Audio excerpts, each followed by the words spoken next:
Recentemente, temos visto várias notícias na mídia sobre terremotos que devastam grandes áreas da Turquia e da Síria, como já abordamos em outra entrevista. Os terremotos são fenômenos causados pelo deslizamento e atrito entre as placas tectônicas, grandes blocos rochosos que compõem a crosta terrestre e estão em constante movimento. Eles podem variar em magnitude e podem ser responsáveis por destruir cidades ou passar despercebidos. Para entendermos melhor, estamos hoje aqui com o professor Afonso Rodrigues de Almeida, curso de Geologia na Universidade Federal do Ceará. O Afonso é graduado em Geologia pela UFC, tem mestrado em Geociências pela Federal de Pernambuco e doutorado em Geociências pela USP. Ele possui experiência na área de Geociências, com ênfase em petrologia, atuando principalmente nos temas de petrologia e geoquímica das rochas ígneas, geotônicas e sismotectônica. Certo? Bom, Afonso, muito obrigado por você estar aqui conosco, né?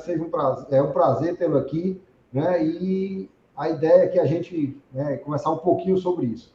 E aí eu queria que você, Afonso, desse pela primeira vez aí, assim, falasse assim, o que é esse terremoto? O pessoal fala, movimento das placas tectônicas e tudo, mas como é que você vê aí um especialista nessa área, né? Esse terremoto aí que assusta tanta gente, né? Uma boa tarde, professor Barros Neto. Muito obrigado pelo convite. É sempre um prazer atender aos pedidos para falar sobre terremotos. Na verdade, quando você fala que os terremotos eles são o resultado das movimentações das placas, você está falando de maneira extremamente genérica, bastante genérica, aqueles que realmente acontecem nos limites de placas tectônicas. Entretanto, nós podemos ver que, por exemplo, aqui no Ceará, nós temos um terreno onde nós estamos bem distante, muito distante dos extremos, dos limites das placas, e aqui todos os dias, ou quase todos os dias, nós temos tremores. Não são tremores grandes, entretanto, são tremores.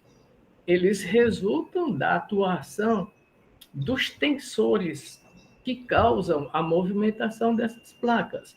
Uma vez que eles atuam sobre um determinado corpo rochoso, vamos pegar uma coisa bastante simples. Se você quer fraturar, se você quer quebrar algo, você começa a fazer força. Quando você faz essa força, muitas vezes ela não é necessariamente forte o suficiente para quebrar aquele objeto que você está tentando. Aquela força que você está aplicando sobre o objeto, ela é acumulada, se acumula na forma de energia estática. Essa energia, uma vez acumulada, ela vai ser liberada quando a força, quando o esforço for maior do que a resistência do objeto, significando dizer que esse objeto vai se fraturar. Uma vez fraturada, essa energia acumulada, ela vai ser liberada. Essa energia liberada, ela vai se propagar no corpo rochoso na forma de ondas. Essas ondas são elas que são as responsáveis por aqueles movimentos que nós sentimos, por aqueles movimentos que você consegue ver na televisão que nós sentimos quando há um terremoto. Isso é o que nós chamamos de terremoto, tá certo? Então, são todos os movimentos repentinos que vão acontecer em função da passagem dessas ondas. Então, de uma maneira bastante simples, isso é terremoto. Entendi, é muito interessante, né? Na realidade, é uma liberação de energia, né? Como se você fizesse uma força, no momento que aquilo se rompe, aquela energia é dissipada, né? Isso a gente também tem muito na engenharia, né? Isso aí, ou seja, acontece muito isso, né? Tanto é que você, por exemplo, cria nos edifícios, né? Não só em edifícios, mas juntas de dilatação, porque é justamente onde tem a concentração de energia. Isso mesmo. Agora, Afonso, me diga uma coisa. E como é que a gente consegue prever um terremoto, né? A gente escuta muito por aí que uma das dificuldades do terremoto é que não tem previsão, então você não tem como se prever, se preparar. Como é que você vê isso aí na sua experiência? Não. Nós não temos ainda a capacidade de previsão de terremotos. Algumas pessoas falam que animais eles começam a se comportar de forma diferente. Entretanto, você precisa ser especialista em animais para notar que esses animais estão se comportando de forma diferente e de que aquilo vai ser aquela mudança do comportamento vai ser em função de um terremoto ou de uma movimentação que vai acontecer. É possível que assim seja? Sim, é possível que assim seja. Ou seja, mas o humano ele ainda não encontrou nenhuma maneira de prever o primeiro terremoto. Os subsequentes, esse sim, uma vez que aconteceu um terremoto, as réplicas seguirão aquele primeiro. E essas réplicas, sim, elas vão aparecer, vão ser constantes, e são elas que nós usamos para fazer todos os nossos estudos sismológicos. Por isso é que a gente sabe que teve um terremoto ontem, essa semana, lá em Sobral, na região de Sobral.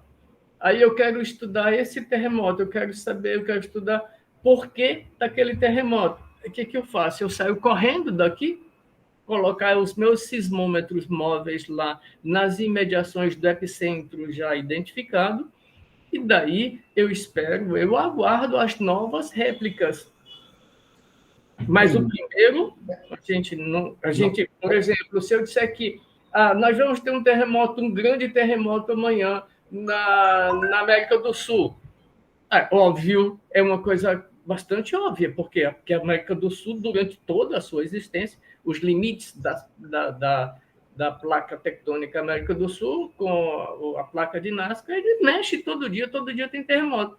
Então, isso não é previsão de terremoto. Entendi. Isso é simplesmente um fato. E essa questão dos outros terremotos é como se fossem umas ondas, né? Tem a primeira onda que gera e depois são as outras que vão gerar os outros terremotos?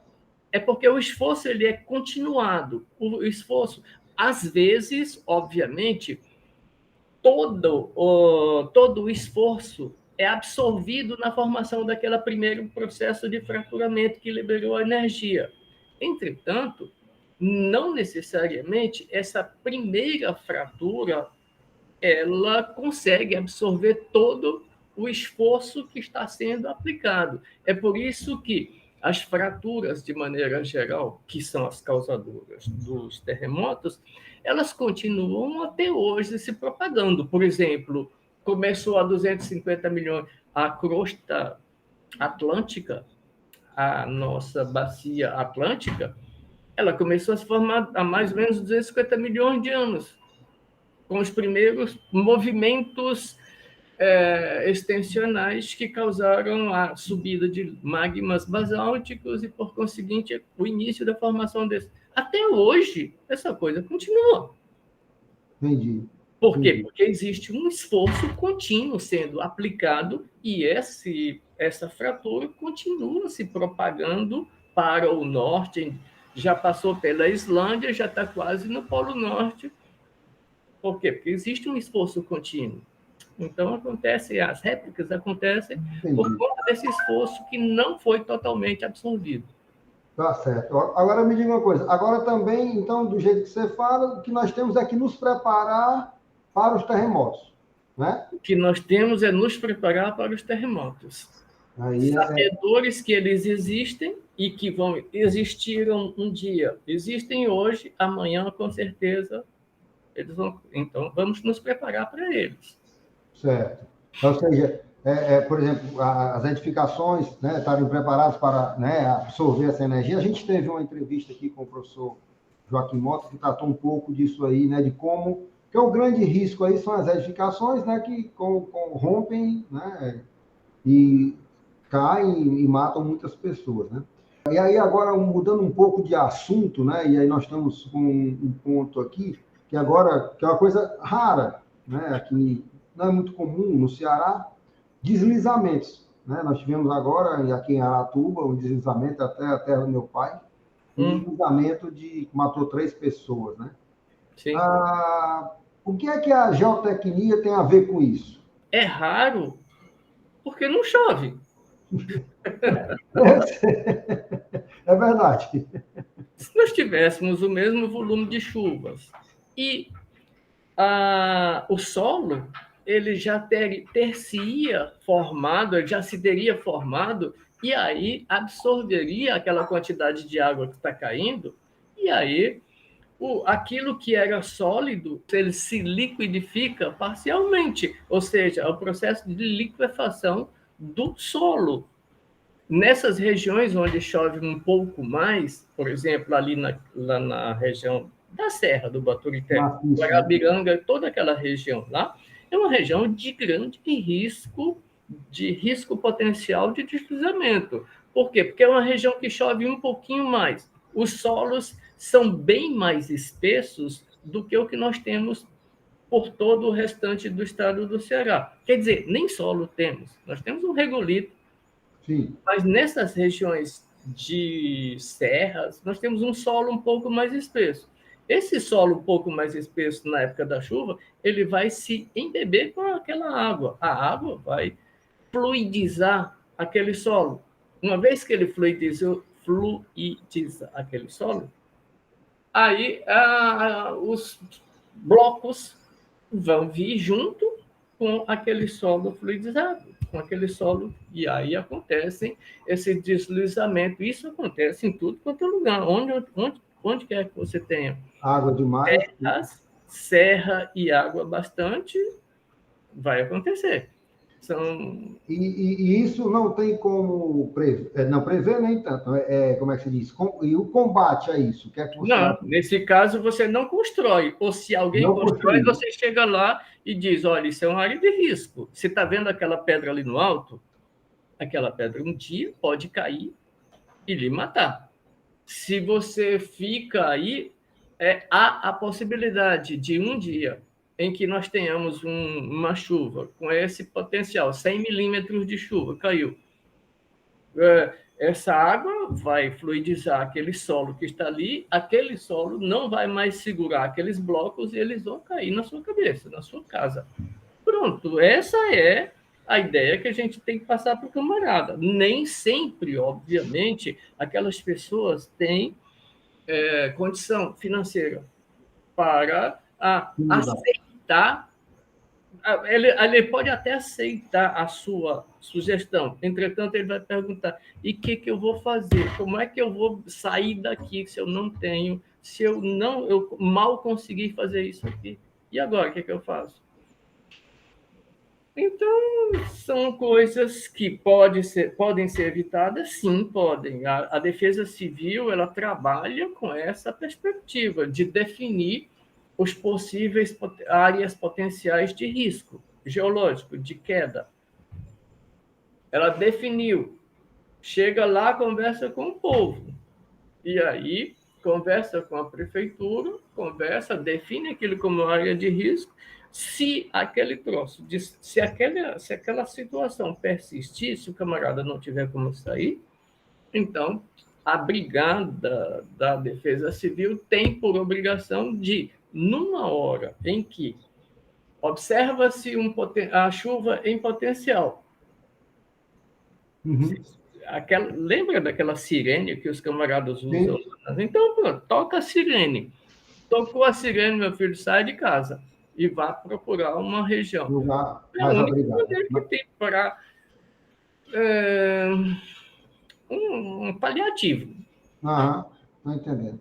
Não, esse é um ponto, né? Acho que nós temos que respeitar a natureza. Eu acho que esse é o grande... Sim, né? Esse que é o grande... É o grande ponto, não só com questão de deslizamento, mas várias outras situações em que a natureza é soberana. Exatamente. Né? Afonso, quero mais uma vez lhe agradecer. Infelizmente, a gente tem nosso tempo, né? Aí, o tempo da internet é diferente do tempo do bate-papo, né? A conversa sempre mas a gente precisa né, não ser muito longo. Eu queria te agradecer mais uma vez, né? Aqui de estar aqui conosco, certo? Foi um prazer, tá? E eu queria agradecer, né, a todos os que nos acompanham, né? Eu sou o professor Barros Neto, o âncora desse projeto, o projeto Conversa com Ciência, que é um projeto de extensão da Universidade Federal do Ceará, com o apoio da Fundação Astef, né, e que tem o papel de divulgar ciência, né, para todos e de a forma mais simples possível, ok? E a nossa ideia é que entrem lá nas nossas redes sociais, vejam todas as redes, aí, todas as mídias sociais que nós estamos presentes, divulguem, né, passem para os colegas de vocês, certo? Para que a gente sempre tenha um material de boa qualidade, de muita informação. Ok? Então, fiquem bem, fiquem em paz. Isso é ciência, isso é pesquisa, ciência e tecnologia. Valorize sempre. Um grande abraço.